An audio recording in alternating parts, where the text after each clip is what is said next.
Hello po sa inyong lahat mga ka-crypto. Ako po si Pinoy Crypto Trader at sa video na ito ay atin pong pag-uusapan rito ang isang katanungan ni ka-crypto dito. Yan, kung saan ang sabi po niya rito ay kaya po bang i-ban ng SEC? Yan, ang tinutukoy po niya rito ay ang Philippine SEC dito sa Pilipinas.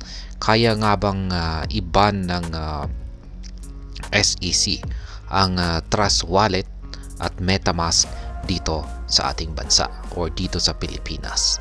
At yan po ang aking sasagutin sa video na ito base po sa aking nalalaman at sariling opinyon. Pero bago po tayo magpatuloy ay nais ko lamang po munang bigyang linaw ang aking disclaimer kung saan ang nilalaman po ng video na ito ay hindi po ito isang financial advice. For education and information purposes lamang po ang layunin nito. Maliban po dito ay nais ko na rin pong magbigay babala na wala pong kahit anumang group chat ang Pinoy Crypto Trader. At ayan, ang Philippine SEC or Securities and Exchange Commission ay masasabi ko pong wala po silang authority or kakayahan na direktang i-ban ang Trust Wallet at ang MetaMask. At masasabi ko pong meron tayong dalawang dahilan dyan kung bakit ko nasabi ito. Unang-una ay itong si Trust Wallet at saka si MetaMask ay meron po, masasabi po nating sila po ay decentralized. Yan, meron po silang katangian na decentralized. At alam naman po natin siguro ang ibig sabihin ng decentralized dyan. Yan, pero sa mga hindi lamang po nakakaalam, kung sinabi po nating decentralized ay wala pong nagmamanage nito. Ayan, walang nagmamanage nito or parang walang boss, yan, or walang kumukontrol. Ayan. Pero kung pag sinabi po nating centralized, ayan, may CEO po yan. Ayan, may nagmamanage. Ayan, may nagmamay-ari. Ayan, may kumukontrol. Ayan, may mga tao sa likuran nito. Kaya yan po ang pagkakaiba ng decentralized at centralized. Ngayon, gaya ng sinabi ko po kanina, ay itong si Trust Wallet at saka si MetaMask ay meron po silang decentralized nature o katangian. Ayan.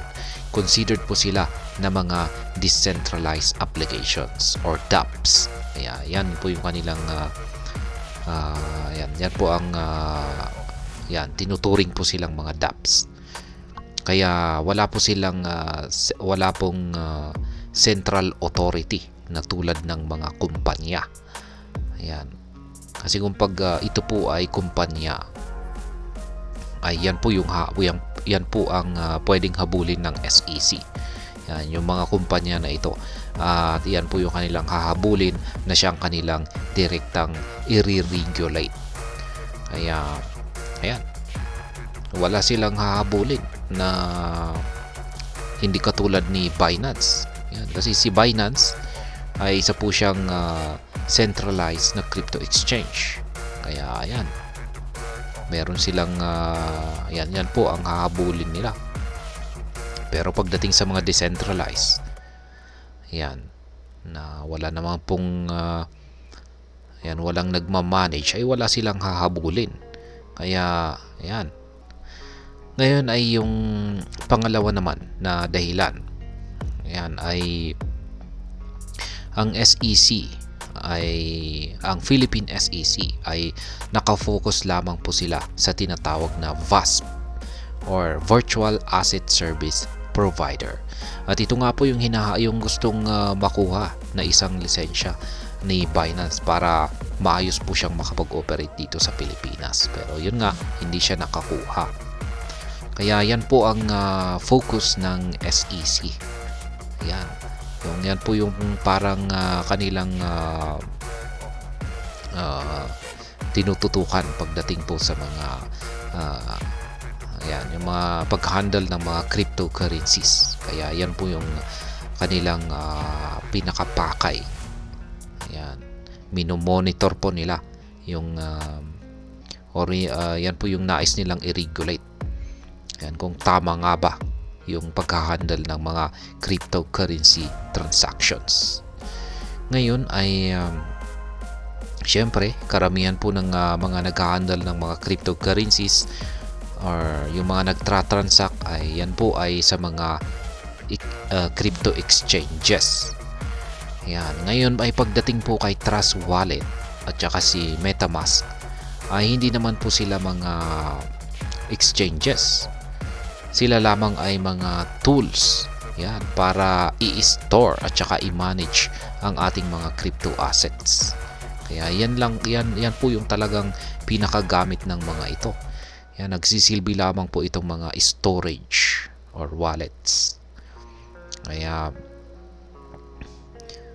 ayan, ngunit yan, meron pong paraan diyan ng meron pong posibleng paraan ang SEC.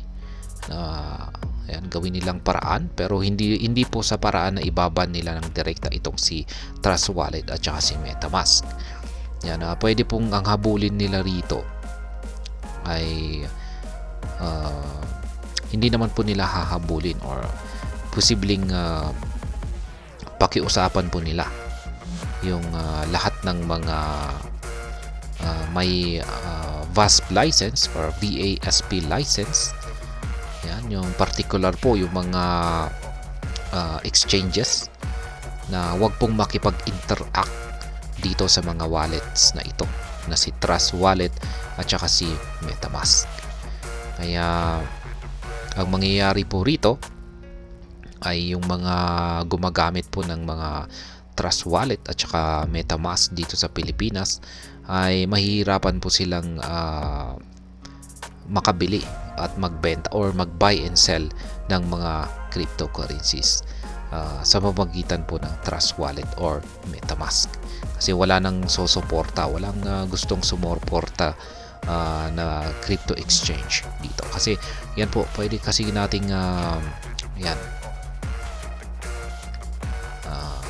At saka maliban po rito ay syempre ang SEC ay maaari na rin po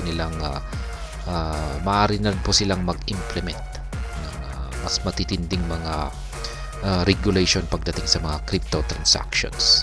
At maaari rin po, kung saan ay maaari na rin po itong makaapekto sa mga wallets na yan, katulad ni Trust Wallet at saka si MetaMask. Kaya yan po ang pwedeng gawin ng Philippine SEC dito kay Trust Wallet at saka MetaMask. Ayan.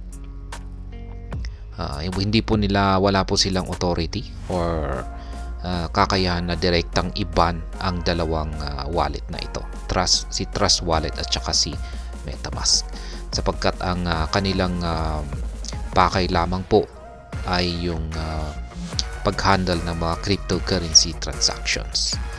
Ayan, at ayan, isa lamang pong mga tools itong si Trust Wallet at saka MetaMask sa pag-i-store at saka pag-manage ng ating mga crypto assets. Ayan. Yan po ang aking masasabi rito, ang aking kasagutan dito sa katanungan ni Ka-Crypto dito. Kaya ayan, hanggang dito na lamang po tayo sa video na ito. Sana po ay inyong nagustuhan ang aking paliwanag dito. Kung inyo po itong nagustuhan, pakiclick lamang po ang like button nito. Para naman po sa mga bago lamang dito, kayo po ay aking inaanyayahan para mag-subscribe. Pakiclick na rin po ang bell icon nito dahil ito po ang siya magsisilbing notification nito sa mga bago kong videos na aking pong ina-upload sa aking YouTube channel na ito. Marami pong salamat sa panonood. Ingat po tayo lagi at God bless po sa ating lahat.